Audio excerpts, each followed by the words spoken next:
पैसा आता रहा फिर तो टेंशन कम भी है, चिंता की बहुत ज़्यादा बात नहीं। लेकिन मिड स्मॉल कैप शेयरों की बात करते हैं, जहाँ आप कह भी रहे हैं कई जगह ऐसी है जहाँ वैल्यूएशन थोड़े महंगे भी हो गए हैं। लोगों को लगता है कि पैसा वहीं डालो, ज़्यादा बढ़िया, सेफ है। एफ आई आके बेचेंगे तो फिर क्या बेचेंगे, लार्ज कैप बेचेंगे, बड़े शेयर बेचेंगे, इधर तो सप्लाई का डर कम है। तो ये थीम महंगे होने के बावजूद क्या मिड स्मॉल कैप शेयरों की तेजी रह सकती है, 2025 में आगे बढ़ सकती है? नहीं जी, इंडेक्स लेवल पे मैं एग्री करूंगा कि काफी महंगे हैं। पर्टिकुलरली जो मिड कैप्स हैं, 101 नंबर का मार्केट कैप वाली कंपनी से 250 मार्केट कैप वाली कंपनी में सबसे ज्यादा हाई वैल्यूएशन है। और रीजन है, जो मिड कैप म्यूचुअल फंड है उनको वो 150 कंपनी में ही इन्वेस्ट करना रहता है।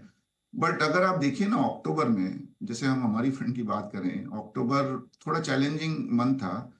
और हमारा जो ऑल कैप फंड है जो लार्ज कैप में भी डालता है, वो मामूली सा नेगेटिव था, बट हमारा mid and small cap positive था। बिकॉज अल्टीमेटली जो अंडरलाइन कंपनी है आपकी, जो जिसमें आपने इन्वेस्ट कर रखा है, अगर उसमें ग्रोथ ठीक ठाक है और वैल्यूएशन ठीक ठाक है, तो आपका पैसा बनता है। और अगर आपने कोई गलत भाव में या थोड़े ऊंचे वैल्यूएशन में कंपनी ले ली जिसमें ग्रोथ नहीं आती है, तो उसमें इम्पैक्ट ज्यादा आता है। तो I would continue to highlight कि लार्ज हो, मिड हो, स्मॉल हो, अभी आपको ये देखना है कि आगे 2-3 साल में वो कंपनी में प्रॉफिट ग्रोथ आएगा कि नहीं। अगर प्रॉफिट ग्रोथ नहीं आई और वैल्यूएशन ज्यादा है, तो आपको रिस्क थोड़ा शार्प करेक्शन का ज्यादा है। अगर आपके वैल्यूएशन ठीक है और ग्रोथ भी आई, तो आपका आउट परफॉर्मेंस करना भी बहुत ज्यादा प्रिडिक्टेबल हो जाता है। हैविंग सेड दैट, बहुत क्लियर है, बहुत सारे जो नरेटिव थीम्स है, नरेटिव सेक्टर्स है, उसमें काफी यूफोरिया अभी भी है, काफी ऑप्टिमिज्म है। आई वुड से इवन न्यू आईपीओ में काफी ऑप्टिमिज्म है। आईपीओ दाम में इतने महंगे आते हैं और उसके ऊपर भी 30-40% ऊपर खुल जाते हैं।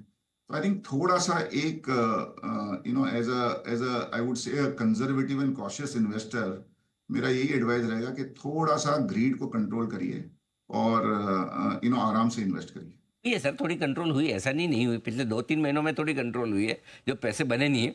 तो 2020 के बाद से मेरे ख्याल से ढंग का एक पैसे साइजेबल नहीं बने हैं, लेकिन ग्रीड कंट्रोल नहीं हुई। ये बात भी ठीक है। लेकिन ये जो नए खिलाड़ी है, रिटेल इन्वेस्टर, जो 2020, 21, 22, 23 में जब जब भी नए नए एंट्री हुए हैं, हर महीने 35-40 लाख डीमेट खुल भी रहे हैं। आ, क्या बड़ा मैसेज इनके लिए है 2025 में? मैं ये समझना चाहता हूँ, जिन्होंने अभी तक करेक्शन देखा नहीं और जिन्होंने अपनी अभी तक वो ग्रीड या ज़्यादा कमाने की इच्छा को अभी तक कम किया नहीं है, उनके लिए बताएं। I think finally Anil ji, बहुत खुशी होती है कि इंडिया का रिटेल इन्वेस्टर भी वेल्थ क्रिएट कर पाया है लास्ट 5-6 साल में। नहीं तो हरदम यही होता था कि हमारे ग्रोथ, हमारे देश में जो हो रहा है अच्छा, उसका बेनिफिट सब फॉरेन इन्वेस्टर ही भुगतते थे। आई थिंक तो hats off to retail investors. और आपके जैसे मीडियम से जो आप कॉन्फिडेंस देते रहते हो, उससे भी बहुत फर्क पड़ता है। आई थिंक रिटेल इन्वेस्टर्स जो कर रहे हैं वो बेस्ट है। आप सिस्टमेटिक इन्वेस्टमेंट प्लान में इन्वेस्ट करते रहिए। अगर आप डायरेक्ट इन्वेस्टमेंट करते हो, तो please just control your greed to make quick profit. क्योंकि वो जो एक फेस था जहां पे आपकी गलती में भी आपका पैसा बन गया, I think that is behind. अगर आप अभी गलती करोगे ना, तो आपको उसका एक, बोलते हैं ना, एक पेनल्टी देनी पड़ेगी।